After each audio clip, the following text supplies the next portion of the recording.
Hey, what's up, everybody? True Boxing here. Thank you for coming back to Get Hit with the Truth. So today we're doing the What's Next on the former world title challenger Michael Conlan following his dominant first-round knockout victory over Karim Guerfi on Saturday, December 10th, as he main evented an ESPN Plus card and scored a pretty dominant decision, a knockout victory, first round knockout win. So I was pretty impressive by him, and now he pushes forward towards towards what he hopes to be a title shot at some point, I'm assuming.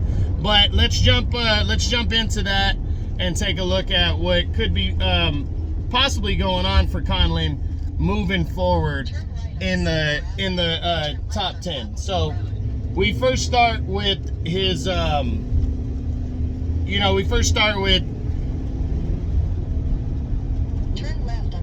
guys like Kiko Martinez, former champ, but he's still highly rated by the IBF. I know, it might be more of a difficult fight to me, but I think it'd be a good test opponent for Conlan if he doesn't get a title shot next. I really think that would be beneficial for Michael Conlan to get a guy in the ring of Kiko Martinez's stature.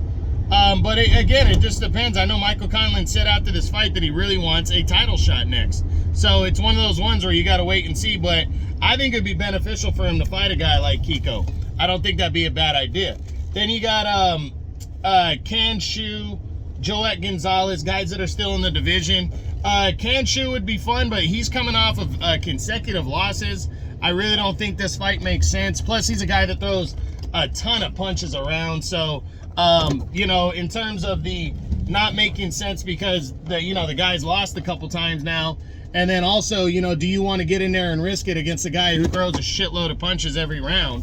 It's a tough matchup in my opinion, and it's kind of one where Shoes doesn't really have anything going for him right now, so I don't think it's worth the risk.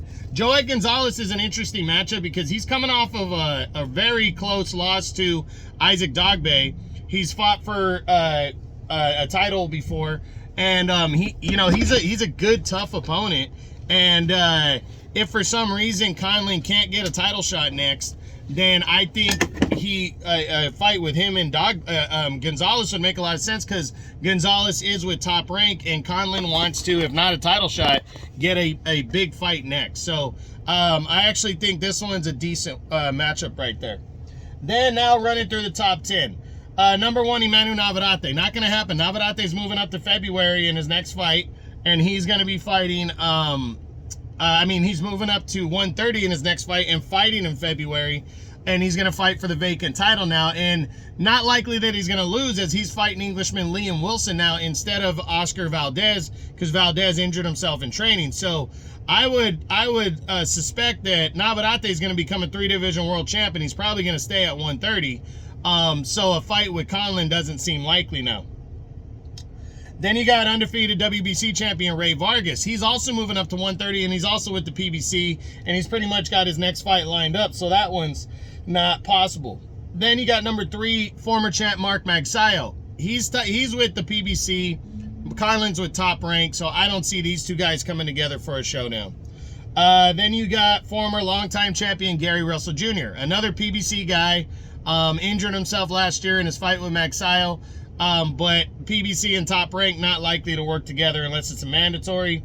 Number 5 is Brandon Figueroa. Figueroa is also with the PBC, but he also has a mandatory ordered fight with Stephen Fulton in a rematch for the WBC interim featherweight title, with the winner to be in line for a championship. That fight has not been yet finalized, but again, he's a PBC guy, so it wouldn't make sense either way. And then you got, let me see, from there, you got Mauricio Lara. Would love to see the fight, but Lara's got ties with DAZN. Conlan, Bob Arum's not going to want to risk Conlan against a guy like Lara, who he doesn't have promotional ties with, so I'm not seeing that one. Then you got IBF champion Luis Lopez. I've heard, because Lopez supposedly is with Top Rank, that this one could happen. You could see Michael Conlan battling Luis Lopez next. That could be the fight that takes place, because Lopez looks like he's in optional mode now, because he was the mandatory to the IBF belt against Warrington, and now you know, Conlan, they're both with top rank, so it's a fight that kind of makes sense. You know, the question is would Arum want to put Conlan in there? So we'll see. I definitely think there's a possibility to that one, though. Then you got Josh Warrington sitting there at number 8. Not likely that Warrington and him are going to happen. Warrington's a DAZN Eddie Hearn guy, so I don't see Warrington and Conlan squaring off. Even though it's a good matchup, I just don't think the two sides would come together.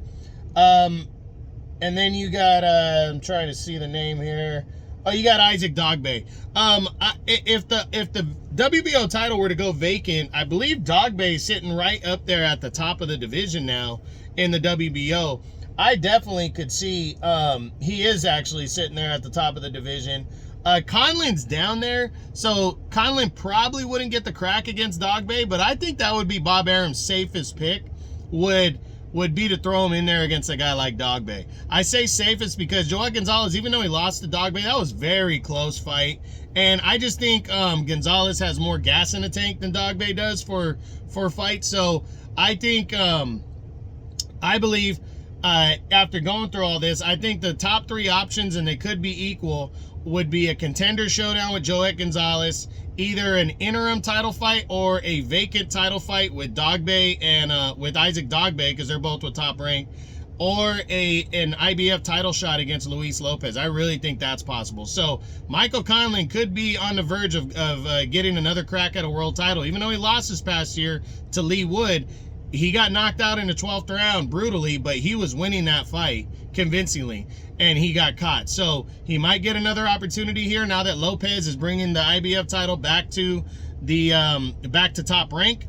And you know, now that Navarrete is moving up and Dogbe is the #1 contender in the WBO, he might fight a guy like Gonzalez to move up the rankings of the WBO, and then maybe fight Dogbe or whoever decides the new WBO champion at 126. So that's it. That's what I got. That's the what's next on former world title challenger Michael Conlan following his first round knockout victory over Karim Guerfi on Saturday, December 10th. I hope you guys enjoyed the video. If you did, smash the like button, leave a comment, subscribe to the channel.